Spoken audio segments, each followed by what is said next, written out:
Percaya, bersukacita, dan berbagi. Matius 28 ayat 1-10. Salam, salam jumpa lagi di channel Indahnya Kasih Tuhan atau Inkatu Channel dalam program Renungan Pagi. Namun sebelum kita mulai renungan pagi hari ini, saya mengajak mari kita berdoa sama-sama. Mari kita berdoa. Bapa di surga, terima kasih atas penyertaan-Mu dalam peristirahatan kami hingga pagi hari ini.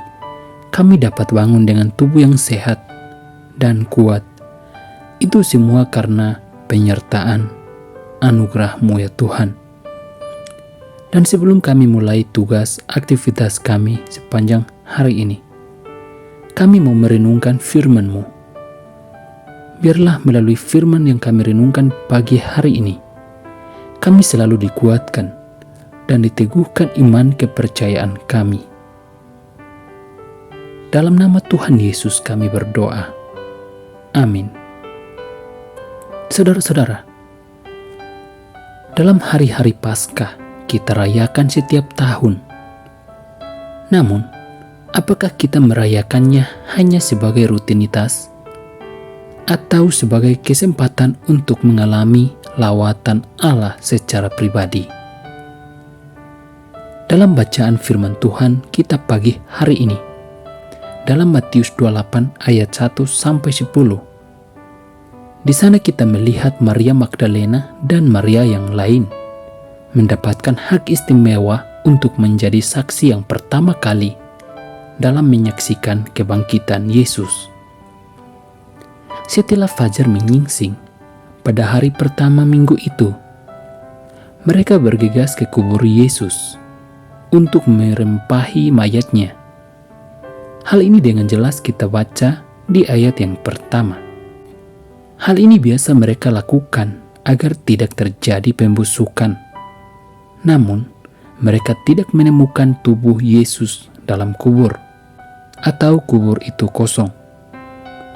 Di sanalah mereka bertemu dengan seorang malaikat, dan malaikat itu berkata kepada mereka, "Janganlah kamu takut, sebab aku tahu kamu mencari Yesus yang disalibkan itu.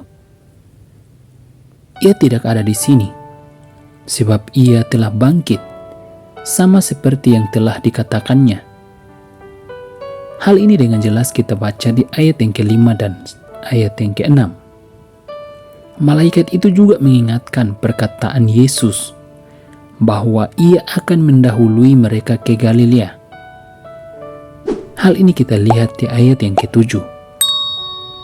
Kedua perempuan ini datang dalam duka, tetapi sekarang mereka pergi dengan sukacita yang begitu besar mereka rasakan. Mereka bukan hanya melihat kubur yang kosong, tetapi juga berjumpa secara langsung dengan Yesus. Mereka telah melihat bagaimana dia mati dan dikuburkan, tetapi sekarang dia berdiri di hadapan mereka dan mengucapkan salam damai sejahtera kepada mereka. Hal ini dengan jelas kita baca di ayat yang ke-9. Dalam peristiwa kebangkitan Yesus, perempuan-perempuan ini didesak untuk mempercayai apa yang mereka saksikan, apa yang mereka katakan, dan apa yang Yesus pernah sampaikan kepada mereka. Bukan hanya itu, mereka juga didesak untuk menyampaikan berita sukacita ini kepada murid-murid yang lain. Sama seperti perempuan-perempuan ini, kita juga didesak untuk percaya sepenuhnya kepada berita Injil. Sebagai orang yang percaya, kita pun diajak untuk turut bersukacita dalam perjumpaan secara pribadi dengan Sang Juru Selamat. Sama seperti kedua perempuan yang berbagi dengan para murid, dan seperti para murid yang berbagi kepada orang banyak, kita juga didesak untuk menyampaikan kabar baik ini kepada semua orang di sekitar kita. Kiranya firman Tuhan pagi hari ini menguatkan dan meneguhkan iman kepercayaan kita kemanapun kita pergi, kita selalu mengandalkan Tuhan. Mari kita berdoa. Terima kasih Tuhan buat firman pagi hari ini. Biarlah melalui firman Tuhan ini, kami selalu diteguhkan iman kepercayaan kami. Kemanapun kami pergi, kami selalu diberikan keberanian agar kami dapat menyampaikan berita Injil kepada setiap orang-orang yang ada di sekitar kami. Dalam nama Tuhan Yesus kami berdoa. Amin.